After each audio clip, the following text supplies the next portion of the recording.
Y listos nuevamente para poder continuar como parte de este segundo seminario internacional de bionanotecnología. Podemos visualizar en pantalla a cada uno de nuestros auspiciantes oficiales y también a cada uno de nuestros organizadores con quienes hemos podido estar al pendiente para la coordinación de este gran evento. Les agradecemos a cada uno de ustedes su participación.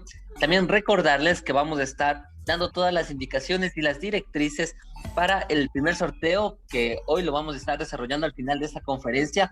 Ya estamos conectados con nuestra siguiente capacitadora y vamos a estar dando el paso también a las indicaciones que tenemos para el último sorteo. El primer sorteo lo vamos a hacer el día de hoy al final de la conferencia que vamos a estar compartiendo con una gran como lo es Perla. Vamos a estarle ya habilitando en poco la modalidad de coanfitriona para que ella pueda compartirnos su presentación de México desde la UNAM y desde la Sociedad de Estudiantes de Nanotecnología de la UNAM, CENANO, que han permitido que hoy podamos compartir con nuestra siguiente capacitadora. Agradecemos a cada uno de ustedes. Les recordamos, vamos a estar participando en el primer sorteo de la camiseta el día de hoy, y quienes están visualizando esto en la retransmisión, vamos a poder también compartir el día de mañana. Habilitaremos el segundo sorteo, así que si se lo perdieron, tranquilos que vamos a tener la posibilidad el día de mañana de también compartir y formar parte de este sorteo. Así que gracias a todos ustedes por estar aquí presentes. Vamos a presentar a nuestra siguiente conferencista, la señorita Perla Soria Ángeles. Ella es estudiante de octavo semestre en la licenciatura en nanotecnología de la Universidad Autónoma de México, especializada en catálisis ambiental y con interés en la bionanotecnología. Miembro del área de divulgación en la Sociedad Estudiantil de Nanotecnología de la UNAM. Partícipe de Enactus Hub, Centro de Nanociencias en el área de proyectos de innovación. Ha colaborado en investigaciones que involucran el uso de sustancias fluorescentes como biomarcadores y evaluación de toxicidad en modelos in vitro. Para nosotros es un gusto poder compartir con la señorita Perla Soria Ángeles. En este momento vamos a habilitar la modalidad de coanfitriona para que podamos habilitar la cámara y también compartir pantalla. Estaremos hablando sobre micro y nanoplásticos, un enorme problema. Estimada Perla, una excelente noche, gracias y bienvenida a la plataforma de Leves Capacitaciones en nombre del Centro e Instituto Universitario Azteca y de Bionatec. Les damos la más cordial bienvenida. Vamos a dejar de compartir pantalla, por favor, si nos ayuda habilitando el audio y el video y le podemos escuchar, estimada Perla. Hola, muchas gracias, un placer. Bueno, voy a compartir la presentación que he preparado. Y pues espero que ya la puedan observar. En efecto, pues mi nombre es Perla Soria Ángeles, muchas gracias por la invitación, estoy muy contenta de poder participar con ustedes y vamos a hablar acerca de los micro y los nanoplásticos. Como podemos observar, pues estamos hablando con prefijos que involucran un tamaño muy chiquito, entonces, ¿por qué son un gran problema? Vamos a discutir esto y la manera en la que voy a abordar esta presentación es la siguiente. Principalmente vamos a hablar sobre 6 aspectos. Primero les voy a platicar acerca de qué son los plásticos y cómo es que estos se ven involucrados en nuestra vida cotidiana. Aunado a eso, la contaminación por plásticos que sigue creciendo desde que estos se sintetizaron por primera vez.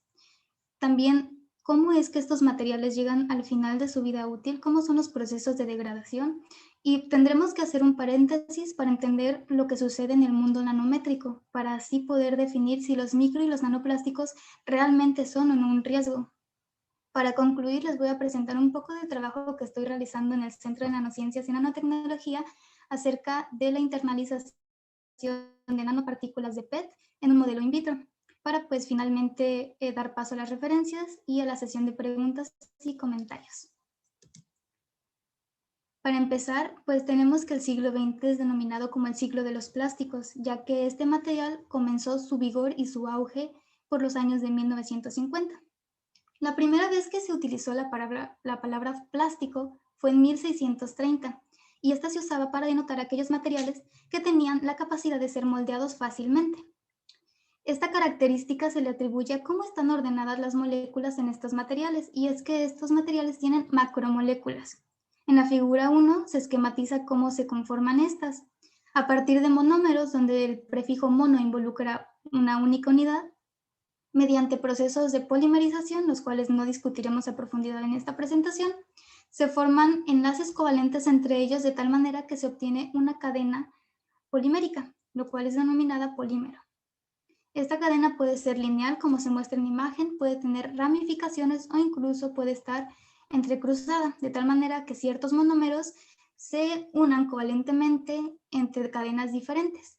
Dependiendo de la naturaleza del monómero, vamos a obtener diferentes polímeros. En este caso, si todos los monómeros son de la misma naturaleza, por ejemplo, si todos son etileno, mediante el proceso de polimerización se obtendría polietileno, un homopolímero. Si son de diferente naturaleza, se va a obtener un copolímero. Es importante destacar que todos los plásticos son polímeros, pero no todos los polímeros son plásticos. Esto es muy importante.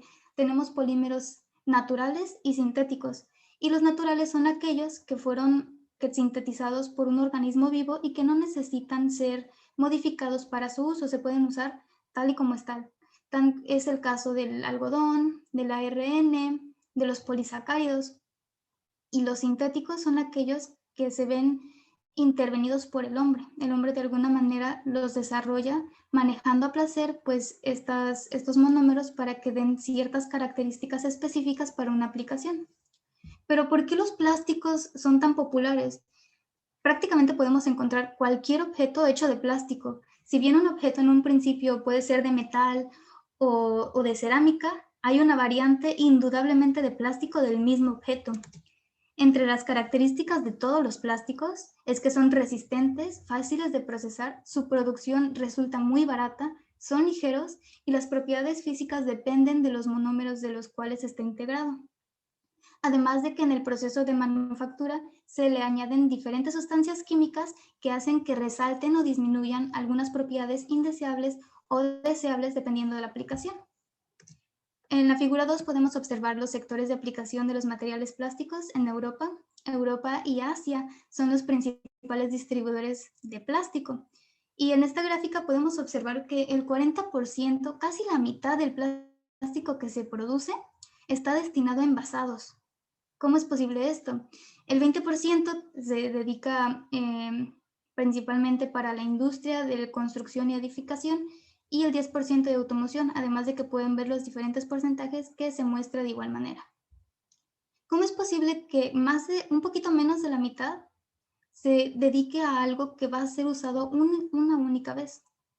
Vamos a hablar sobre esta problemática a continuación, pero antes me gustaría también hacer énfasis en los tipos de plástico que existen, ya que no estamos hablando de un único material. En esta imagen se representan los tipos de plásticos, los códigos de clasificación con los cuales se diferencian y algunas de sus aplicaciones.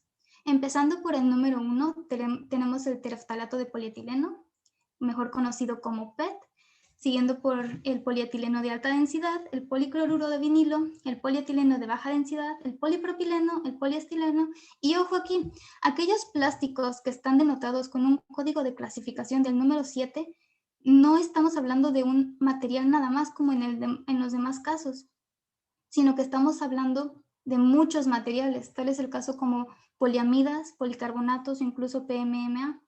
Estos materiales, si de por sí todos los plásticos resisten la degradación, estos materiales aún más, porque suelen ser más duros y más resistentes. Y esto es muy importante porque aquellos plásticos clasificados con códigos de clasificación 7, 6 y 3 no se pueden reciclar. No se le puede dar un tratamiento a sus residuos ni una segunda vida útil. Estamos hablando de que aproximadamente un 42% de la cantidad total que se produce de plásticos en todo el mundo se va a desechar, va a ser basura después de un rato. Aquellos que están marcados con círculos de color amarillo puede que se puedan reciclar, pero el proceso puede ser costoso o muy difícil, entonces se opta usualmente por no hacerlo. Y aquellos que están denotados con color verde son los que sí se pueden reciclar, pero realmente la fracción que se recicla de estos materiales es muy pequeña en comparación a todo lo que se desperdicia. También otro ejemplo, pues me gustaría recalcar cómo es que hicimos esta transición desde materiales cerámicos, metales, el vidrio es muy popular, era muy popular, hacia los plásticos. Y es que, por ejemplo, en 1978 Coca-Cola optó por cambiar sus botellas de vidrio a botellas de plástico y claramente muchas empresas hicieron lo mismo. Actualmente, Coca-Cola produce aproximadamente 3 millones de toneladas de residuos plásticos. Es la empresa que mayor residuos plásticos produce al año. Después sigue Danone y Nestlé. En la antigüedad, cuando se comenzaba a usar este material, el plástico, por primera vez, pues se le tenía el mismo respeto que en comparación a otros materiales, tales como el vidrio que se devolvía o la seda incluso, pero ahora pues simplemente se desecha porque se nos ha hecho fácil decir que es para un único uso algo desechable, cuando no es así. Otro ejemplo pues es el automóvil que pueden ver ahí. Algunos automóviles ya tienen componentes plásticos, lo cual los proporciona ligereza, les proporciona también mejores cualidades y estabilidad. En comparación a aquellos que estaban completamente de manera apresurada, es casi imposible no usar plástico. Siguen existiendo, de tal manera que se van acumulando más y más y más.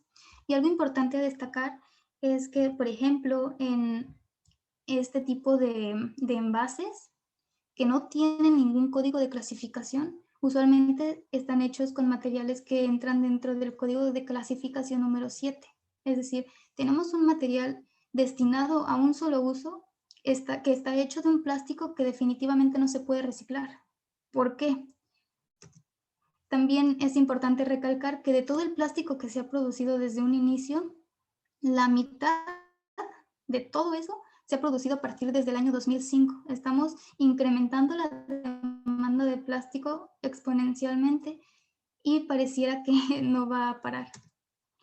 Esto es muy alarmante, así es, dado que los plásticos son el material más usado, también son el material más descartado. Esto es bastante lógico.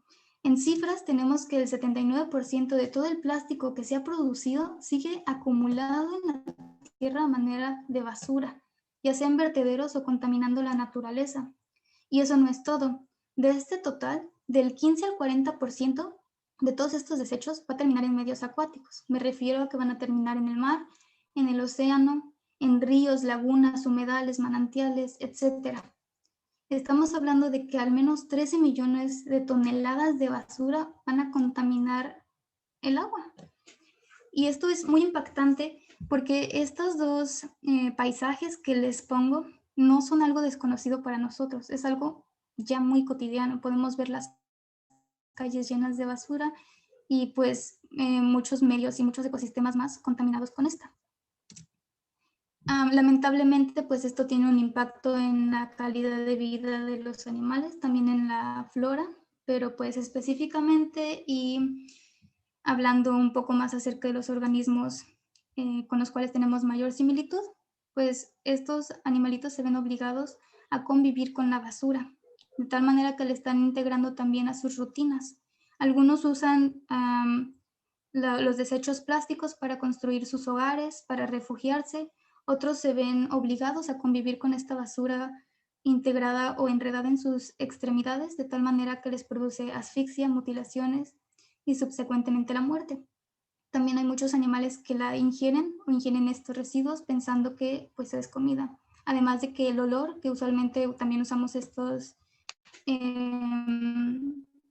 materiales para el procesamiento de alimentos y resguardar los alimentos, entonces lo confunden y se lo comen.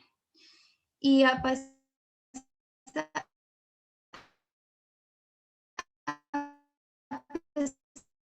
de que puede haber imarama de lo que está pasando, aves que están conviviendo con la basura. Esto indica que tenemos plástico en todos lados y de hecho tocamos más plástico que a nuestros seres queridos.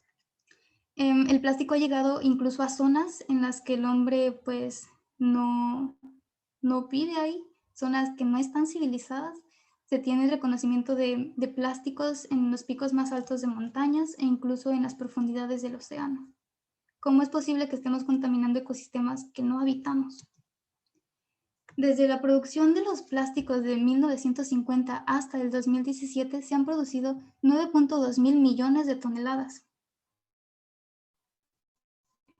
de las cuales 5.000 como basura, cuando realmente deberían de estar usadas. ¿Cómo es posible que la cantidad de plástico que está como basura sea el doble que aquello que está en uso? Porque tan solo 2.700 millones de toneladas están en uso de todo ese plástico que se ha producido.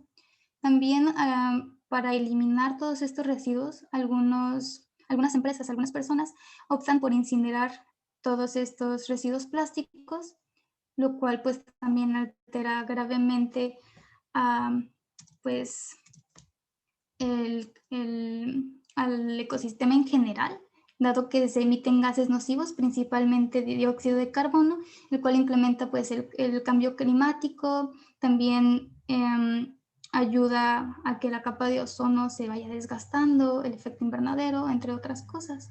Y tenemos que tan solo 600 millones de toneladas de todo este plástico se puede reciclar, del cual después de darle una vida útil por segunda vez, la misma se tenía en un lugar adecuado, ahora eso no basta.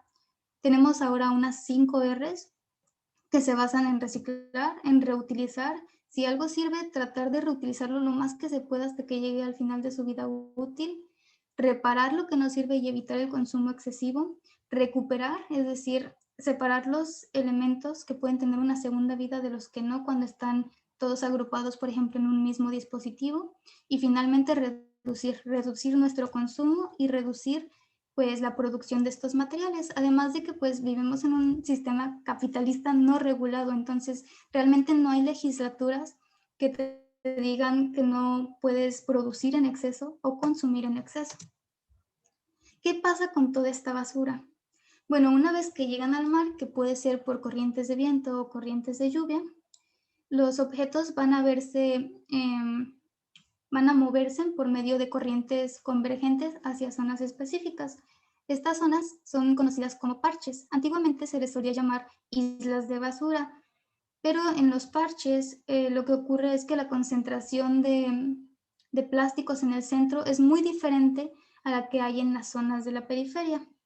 De tal manera que, por ejemplo, si nos fijamos en la imagen, tenemos los 5 parches de basura que se conocen alrededor del mundo, enumerados de mayor a menor magnitud, donde pues el más grande es el parche del Océano Pacífico Norte. Este tiene en su centro una cantidad de cientos y cientos de kilogramos por kilómetro cuadrado, mientras que en las regiones ultraperiféricas tan solo 10 kilogramos por kilómetro cuadrado. Entonces es por eso que ya no se usa el término isla de basura al no ser una masa sólida. Como les mencionaba, hay ciertos procesos que van a facilitar la degradación de estos materiales. Una vez que los materiales o que los residuos plásticos entran en estas zonas, es muy difícil que salgan, dado que pues se aglomeran, se agrupan, interaccionan entre sí. Y la única manera en la que pueden salir es cuando se fragmentan, y esta fragmentación puede ocurrir por diversos factores. Si observamos la animación, tenemos los pececitos que están desintegrando una botella hasta que quedan fragmentos muy pequeños. A estos se les va a conocer como microplásticos y nanoplásticos en el caso de tener máximo 5 milímetros de longitud y 1 micrómetro de longitud correspondientemente. Entonces, ¿cómo es que de algo grande pasamos a tener pedacitos? Hay muchos factores involucrados, los cuales son mecánicos, físicos, químicos y biológicos. Entre los factores mecánicos, por ejemplo, se tiene la abrasión, la corrosión, la fricción, el desgaste, cuando el material llega a su punto de fractura, entre otros. Los factores físicos engloban prácticamente al clima. Son aquellos que ocurre, por ejemplo, fotodegradación, degradación por radiación, degradación térmica, y los factores químicos se suscitan por medio de interacciones con sustancias químicas. Finalmente, los factores biológicos involucran la interacción del material con microorganismos u otras especies, tal como lo podíamos ver en la animación con los pececitos, pero pues también hay muchos microorganismos que están en estos medios. Principalmente en el mar se tiene la acción mecánica de las olas, la acción de microorganismos y la acción de la radiación ultravioleta por parte del sol. Entonces esto va a provocar que todos los plásticos que se encuentran en la superficie, porque es destacable mencionar que usualmente los plásticos tienen una densidad menor a la del agua, así que flotan, se fragmenten y puedan escapar de esos parches, de tal manera que se pueden esparcir aún más.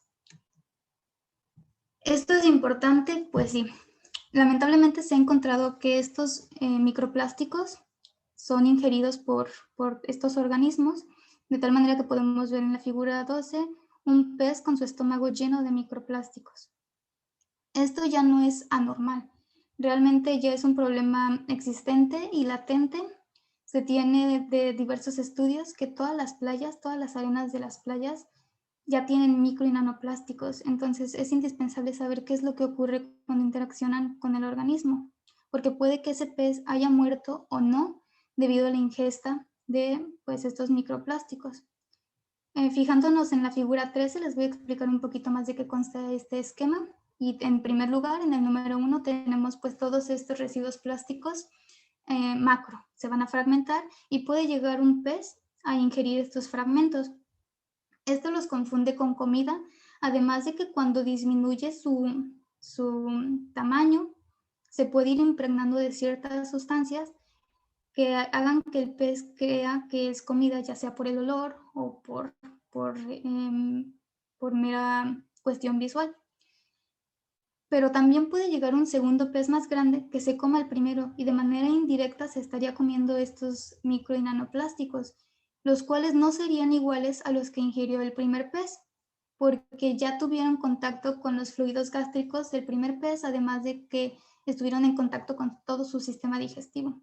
¿Y qué pasa? Estos animales se ven involucrados en nuestra cadena alimenticia, de tal manera que si nosotros consumimos pues algún organismo, ya sea un pez, una ave o incluso un animal terrestre que haya tenido una interacción ya sea directa o indirecta con los micro y nanoplásticos, pues vamos a tener micro y nanoplásticos en nuestro cuerpo. Entonces es indispensable saber qué está ocurriendo. Esta problemática es un tema sin precedentes, realmente no se tenía conocimiento acerca de, pues no nos imaginábamos jamás tener que analizar cómo el plástico va a interactuar con nuestro organismo, porque claramente no lo íbamos a ingerir, pero ahora está pasando. Entonces, aquí es donde vamos a hacer el paréntesis para explicar un poquito más acerca de qué es lo nano. Como podemos observar, la nanociencia involucra el uso de materiales con unas dimensiones nanométricas. Estamos hablando aquí pues de longitudes, de tal manera que tenemos en este esquema un niño de 1 metro hasta llegar al átomo, el cual pues mide 0.1 nanómetros. Dentro de esta escala nanométrica comienzan a suscitarse fenómenos diferentes. La materia y en general pues los átomos comienzan a comportarse de diferente manera en comparación a cuando están agrupados formando un objeto a macroescala. Entonces se puede definir el nanómetro como la 1000 millonésima parte del metro. Y esto es muy importante porque a partir de esta disminución de tamaño se pueden apreciar otras características que cambian precisamente por ello. Una de ellas es el aumento del área superficial. Usando este esquema podemos observar que el primer bloque tendría únicamente 6 caras expuestas, mientras que al ir disminuyendo su tamaño, al ir fraccionándolo, fragmentándolo, obtenemos muchas caras que pueden interaccionar con el entorno. En la nanociencia se tienen dos métodos para ya sea crear nanopartículas o crear materiales tridimensionales, los cuales pueden ser bottom-up, es decir, de tener algo pequeñito, irlo juntando para así poder tener un dispositivo, por ejemplo, y top-down, que es ir de arriba hacia abajo, desde algo muy grande, obtener cada vez cosas más pequeñitas hasta que se llega a la escala nanométrica. Otra manera en la que podemos ver cómo el tamaño influye es en la reactividad de todos estos materiales. La cantidad de átomos que componen a los fragmentos va a ser diferente y la superficie es muy importante. Por ejemplo, aquí tenemos que son 49 átomos en total, de los cuales 24, los cuales están en rojo, conforman la superficie de los materiales. Esta superficie pues, puede interaccionar con lo demás y corresponde a un 49% de todo el material que puede interaccionar. Sin embargo, al ir disminuyendo el tamaño, podemos obtener una reactividad del sitio utilizado para describir todos estos fenómenos. Es lo que le pasa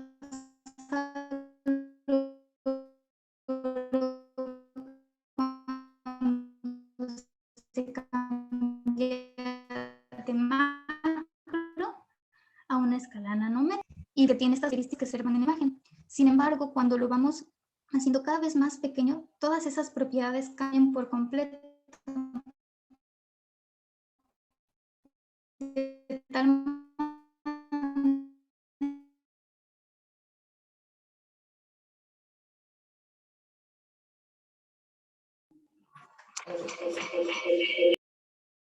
una ilusión en donde las nanopartículas están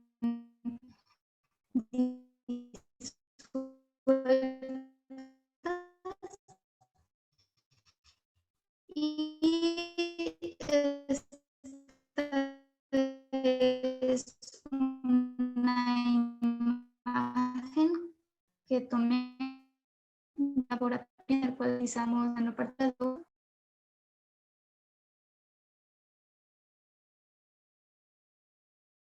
Uy, sorry, creo que me desconecté. Voy a continuar. Sí, tenga la bondad, más bien mil disculpas, justamente teníamos un problema con la señal. No sé si de pronto tal vez puede compartir nuevamente la pantalla, tenga la bondad. Estamos gustosos de que se encuentre en esta capacitación. Adelante, Perla, le dejamos en excelente compañía.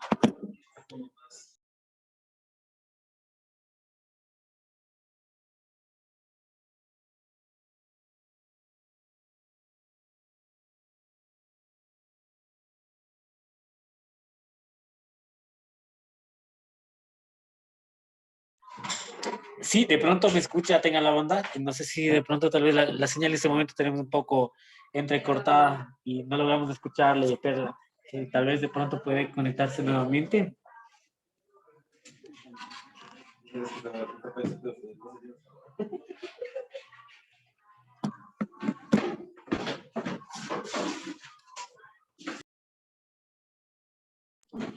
Queridos amigos, mientras tomamos nuevamente la señal, querer agradecerles a ustedes, de invitarles a que nos acompañen. Al final de este evento estaremos dando a conocer una información de mucha importancia, ya que estaremos ya dando las indicaciones de cómo vamos a proceder con el sorteo de estas camisetas, las cuales fueron promocionadas al inicio de todo este gran evento. Mis queridos amigos, no se desconecten aún, ya que estamos todavía con la información de mucho valor, que justamente nuestra estimada Perla está con nosotros para poder retomar. No sé, de pronto como sugerencia, si nos ayuda compartiendo pantalla y deshabilita su cámara para que pueda tener un poquito más de señal, estimada Perla, por favor, si pronto usted me escucha. Ok, muchas gracias y una disculpa.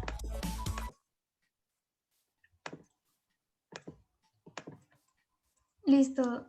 Bueno, pues continuando, hay diferentes nanomateriales, los cuales están enlistados aquí, y se distinguen por ser cero dimensionales, unidimensionales, bidimensionales y también tridimensionales, en donde la dimensión que les menciono es aquella que no corresponde a una escala nanométrica. De esta manera, aquellos nanomateriales que son cero dimensionales son, por ejemplo, tomando el concepto más simple, un punto. No tienen ancho, no tienen longitud y no tienen una altura. Todos estos pues corresponden a escalas nanométricas.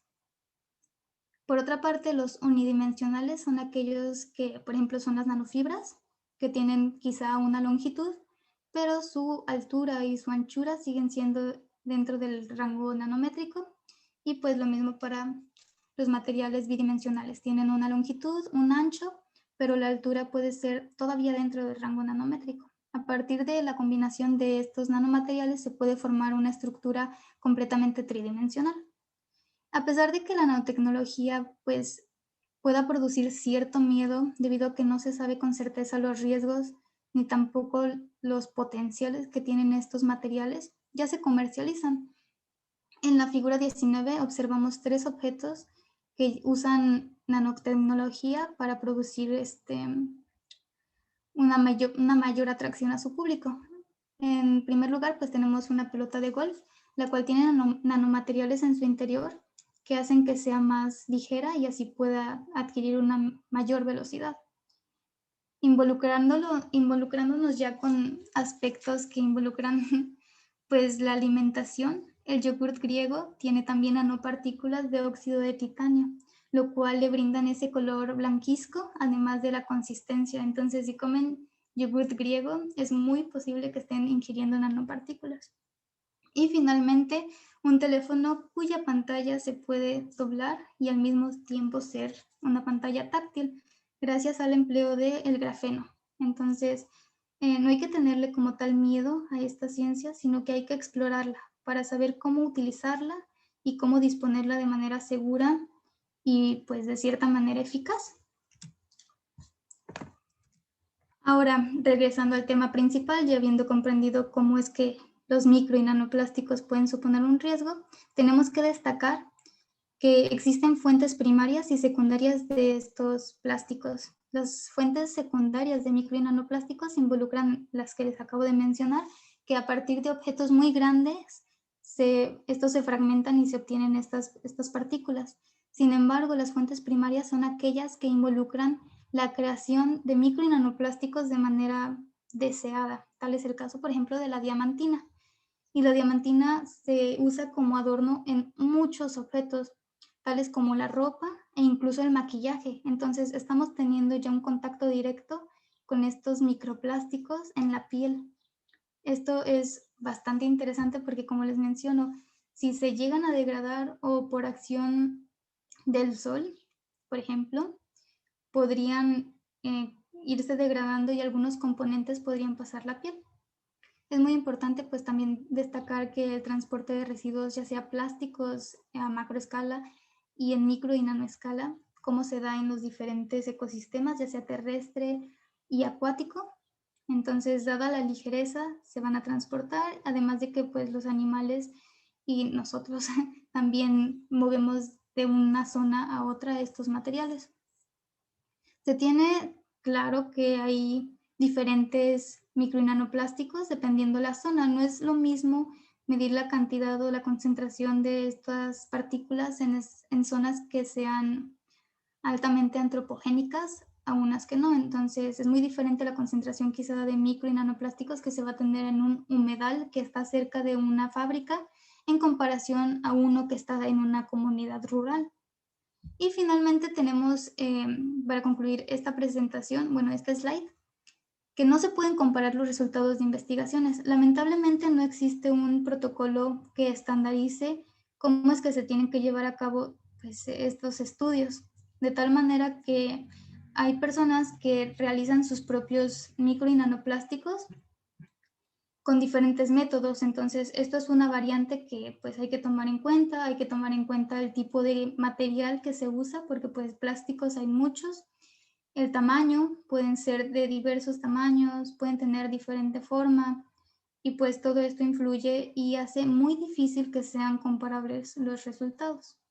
En la figura 20 podemos observar el tipo de microplásticos que más se ha observado en el ecosistema, ya sea en tierra o en medios acuáticos, los cuales son fibras, pellets, películas delgadas y pues en general los residuos plásticos que todavía están degradándose.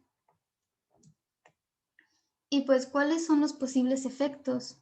En primera se tiene que los animalitos lo confunden con comida y se lo comen. Entonces hay una ingesta que claramente va a afectar al sistema digestivo.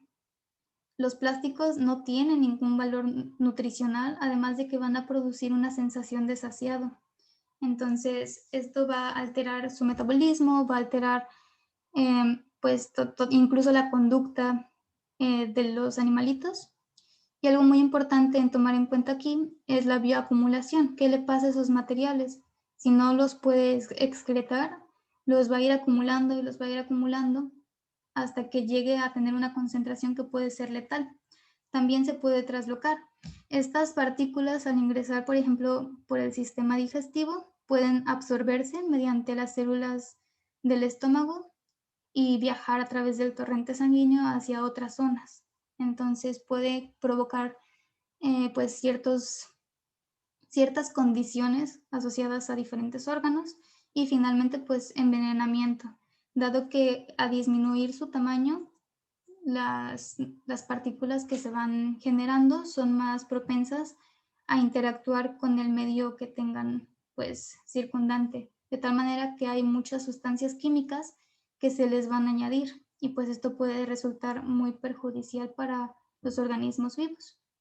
También se tiene el dato de que producen desgarres, dado que algunas partículas son muy filosas o tienen bordes muy puntiagudos. Y también se tiene conocimiento de que estos pueden actuar como vectores de contaminantes, es decir, como les mencionaba en un principio, ¿no? Si un animalito se come un fragmento de plástico, este va a interaccionar con sus fluidos gástricos y si se tienen bacterias o se tiene algún parásito, este puede adherirse a la superficie de los plásticos y ser ingerido después por otro animal y pues esto es un vector altamente infeccioso. Y finalmente la transferencia trófica de la cual les hablaba, en donde pues mediante la cadena alimenticia se van estos microplásticos distribuyendo a diferentes animales.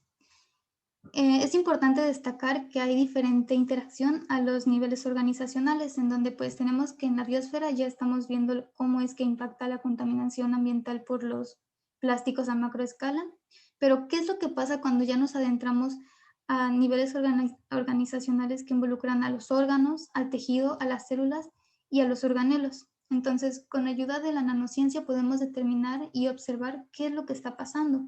Si por ejemplo, un pez lo consume, está afectando directamente al estómago y esas células, ¿qué hacen? ¿Cómo lo internalizan? ¿Cómo responden? Porque claramente es un agente externo. Si bien cuando se hacen trasplantes de órganos que son meramente biológicos, el cuerpo lo reconoce como ajeno, pues mucho más el plástico que no debería de estar ahí. Entonces, ¿qué pasa con las células? ¿Cómo es que se defienden o atacan a estas partículas que no deberían de estar ahí? Y sobre todo, ¿cuáles son los organelos involucrados para ya sea su excreción o internalización? Estos son algunos de los ejemplos que se me hace bastante importante de recalcar, dado que las sustancias que se usan para crear los plásticos tienen por sí mismas ciertos efectos tóxicos asociados en humanos. Por ejemplo, tenemos desde disritmia, fallas del corazón, alergias a la piel y como les mencionaba, todo esto dependiendo del material, si está en macro o en nano escala, cambia. Entonces, estos efectos se pueden hacer aún más perjudiciales o verse disminuidos. Es importante saber entonces qué es lo que está pasando con los fragmentos.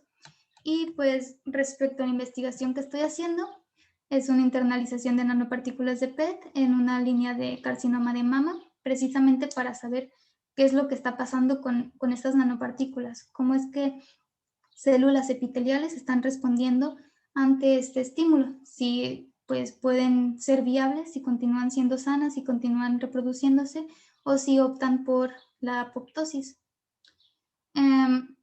Para finalizar, pues me gustaría hablarles sobre estos 4 puntos, los cuales en general pues van a ayudarme a determinar cómo es la internalización de estas partículas. En primero tenemos el cultivo celular, también se realizó la preparación de nanopartículas de PET en diferentes concentraciones y el objetivo de esto es determinar una concentración con la cual se note una respuesta celular, es decir, con la que ya se vea que está pasando algo, ya sea que se están muriendo o que están mostrando un cambio de morfología. Al cambiar la morfología a estas células, eso indica que está pasando algo muy diferente en su metabolismo y pues así examinar los efectos. Esta imagen corresponde a las células que estoy trabajando. El cultivo celular se hace para proliferar las células y así tener una cantidad pues adecuada para realizar los estudios. Y algo bastante interesante acerca de esta línea en específico es que muestran fluorescencia, ya que tienen acopladas proteína verde fluorescente. Entonces, esta proteína está ligada a los filamentos de actina, los cuales son parte importante del citoesqueleto. Entonces, lo que podemos ver aquí es el citoesqueleto de las células. Si dejamos de ver la fluorescencia, eso quiere decir que el citoesqueleto está viéndose afectado y también la morfología va a cambiar y eso podría ser un indicador meramente visual de que nuestras células pues están teniendo problemas para crecer con las nanopartículas de PET embebidas en ellas. Respecto al cultivo celular, pues estoy trabajando con células epiteliales. Si bien es un adenocarcinoma, no estoy estudiando como tal el efecto de estas partículas en el cáncer. Estoy usando esta línea porque es una línea constante que me permite tener pues bastantes células de manera controlada.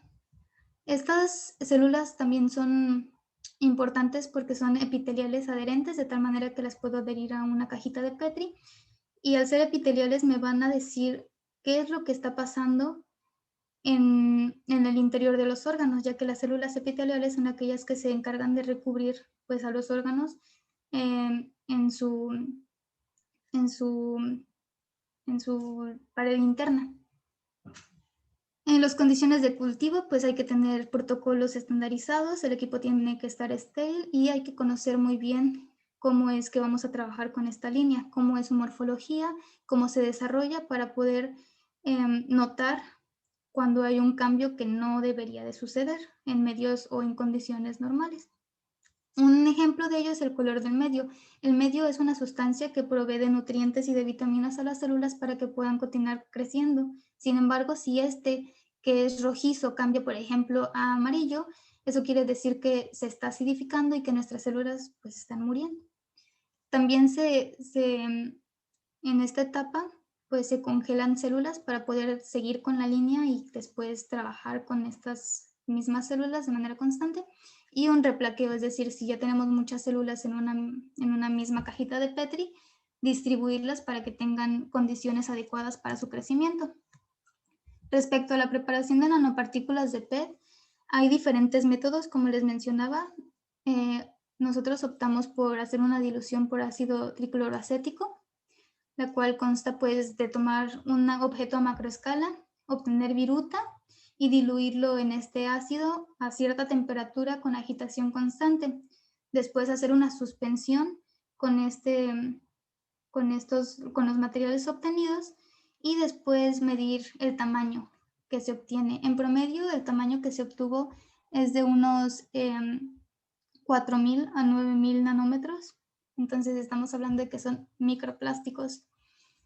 Y lo que se basa aquí, o bueno, el propósito que tiene hacer estas concentraciones es determinar una concentración que pareciera estar matando a nuestras células. Para ello se necesitan hacer ensayos de viabilidad, los cuales también son conocidos como ensayos colorimétricos cuando se trabaja, por ejemplo, con Alamar Blue.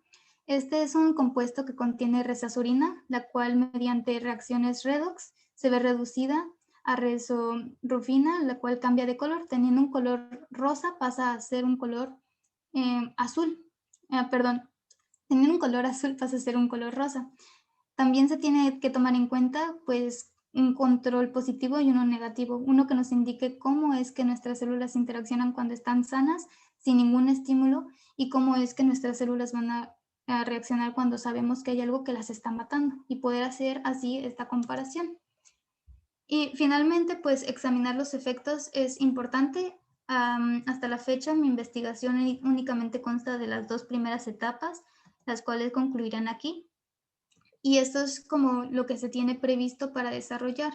Se tiene previsto usar espectrómetros de fluorescencia para observar cómo es que se internalizan, la manera en la que se internalizan, ya sea por fagocitosis o endocitosis mediada por caviola, además de identificar las especies reactivas de oxígeno que produce la interacción de las nanopartículas con la célula. Y pues poder así determinar a dónde se va, o incluso si se ocurre un proceso de opsonización, en donde proteínas o anticuerpos van a actuar como ligandos y van a hacer que se internalicen de manera más rápida estas nanopartículas. Y pues el procesamiento de datos sería como lo último.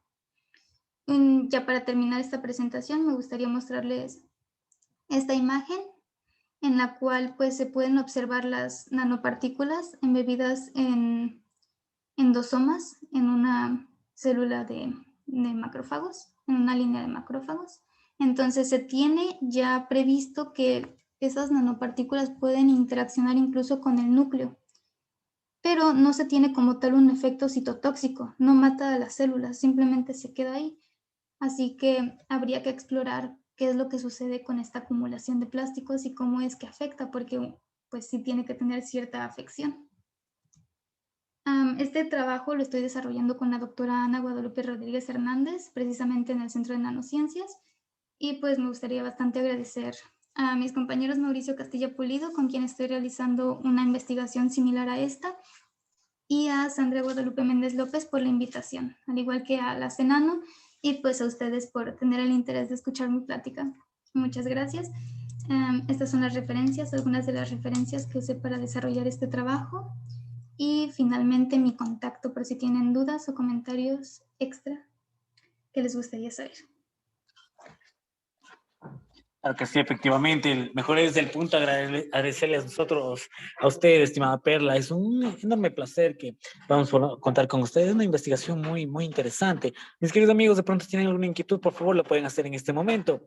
Mientras tanto, pues, y podemos revisar, agradecer a nuestros amigos que nos acompañan desde Facebook Live. Gracias, mis queridos amigos, quienes están desde Facebook Live, siempre siguiéndonos en este magnífico evento. Bueno, tenemos por sorpresas al final, así que les invitamos a que también se queden. Mientras tanto, pues agradecer a todos quienes forman parte de esta familia de capacitación y nos hacen llegar las respectivas dudas y comentarios que ustedes tengan. Bueno, mientras tanto, pues, estimada Perla, no sé si de pronto podría darnos un último mensaje antes de poder, de igual manera, proceder si es que hay una inquietud o de tal manera también dar por cerrada la ponencia. Un último mensaje, estimada Perla, por favor. Claro que sí. Claramente nosotros como individuos no podemos disminuir a pasos agigantados toda esta problemática.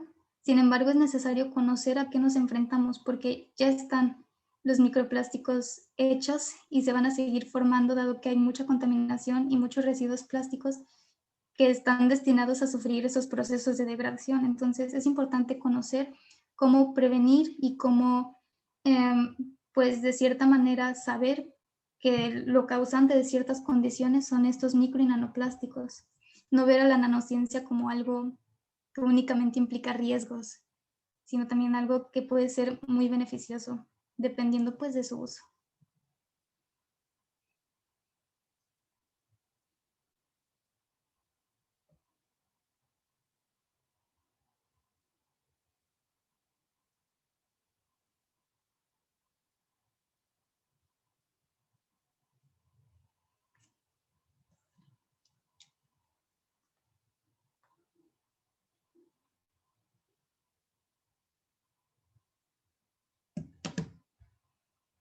Perfecto, muchas gracias. Más bien agradecerle por la participación y su último mensaje que nos ha otorgado. Bueno, nos hacen llegar los debidos saludos y también los agradecimientos de esta excelente información. Adelante con esta grandiosa investigación. Nos hacen llegar de nuestra plataforma de Levens Capacitaciones.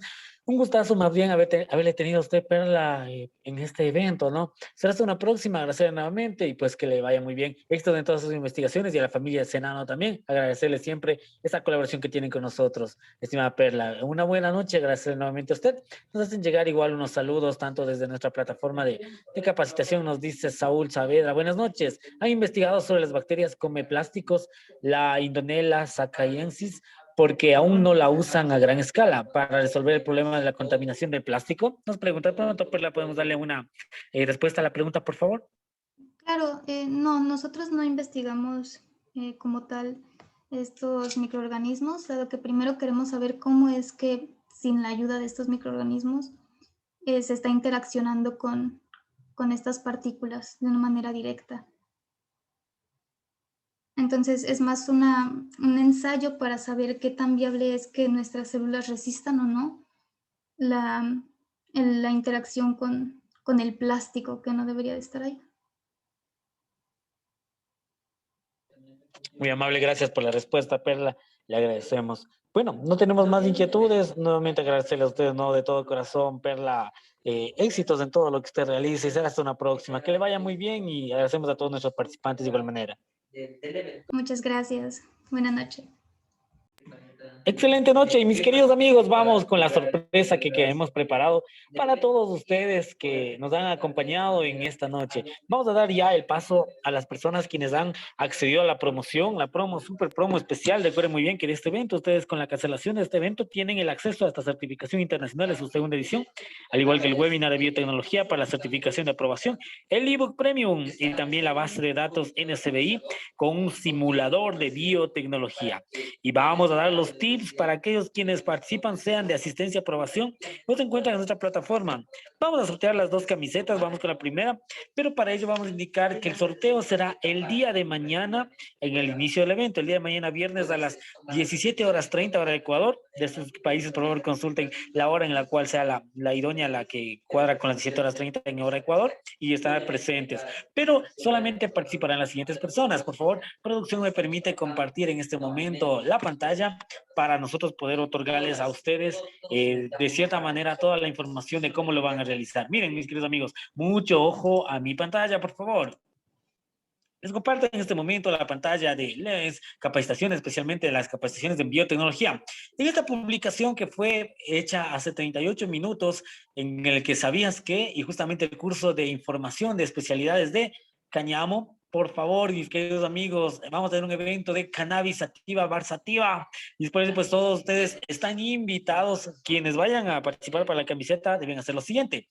Deben darle like a esta publicación, como lo estoy realizando yo, comentar, etiquetar a 3 amigos. Estos 3 amigos serán quienes prácticamente también validen acerca de esta compartición y de igual manera pueda compartir en sus perfiles. Una vez que hayan compartido, recuerden muy bien hacerlo en nuestras páginas oficiales.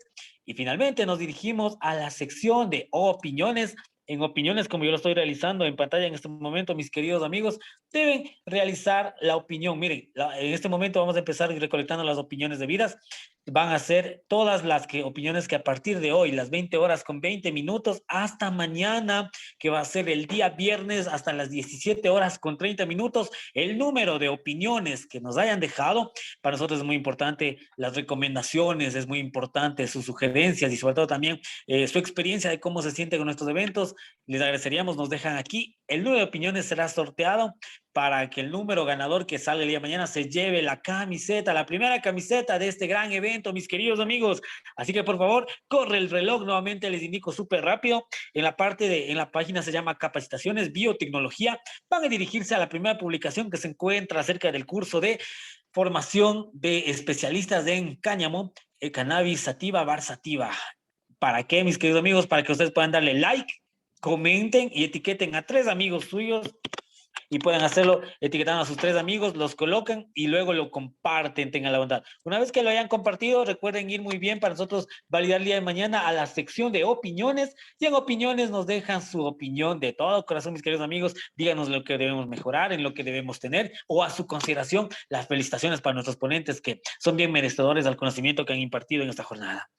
Queridos amigos, recuerden muy bien que la jornada de capacitación la continuamos el día de mañana y, como no, tendremos esta gran y prestigiosa ponencia que estaremos compartiendo con nuestros amigos. Pero, mis queridos amigos, miren, en este momento les comparto en pantalla acerca de esta promoción que estamos trabajando para la página de biotecnología, gracias a la marca de Bionatec y la acertada dirección también de Stalin Flores, nuestro director, y todas, perdón, Rojas, mil disculpas, al igual que también nuestros queridos amigos quienes están desde las diferentes universidades, entes y aliados estratégicos. Mis queridos amigos, estamos llegando a la parte final.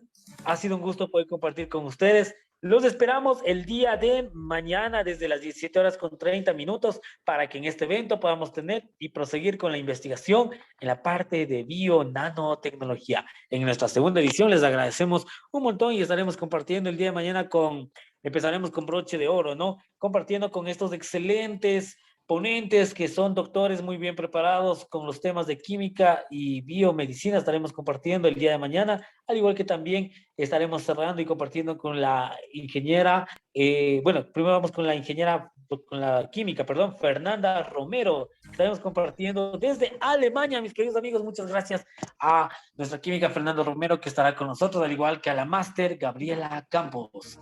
Queridos amigos, mañana la invitación la tenemos con la educación y con el avance científico. Una excelente noche y mañana nos vemos. Que pasen muy bien. Éxitos a todos. Ha sido un placer como marca de capacitación contar con ustedes en este evento. Que tengan una linda noche, por favor. Cuídense mucho, mis queridos amigos. Éxitos. Recuerden que como Levens Capacitaciones, cuidamos siempre en que ustedes sean nuestro mayor objetivo de capacitación. Éxitos totales, queridos amigos. Nos vemos ya el día de mañana. Necesitamos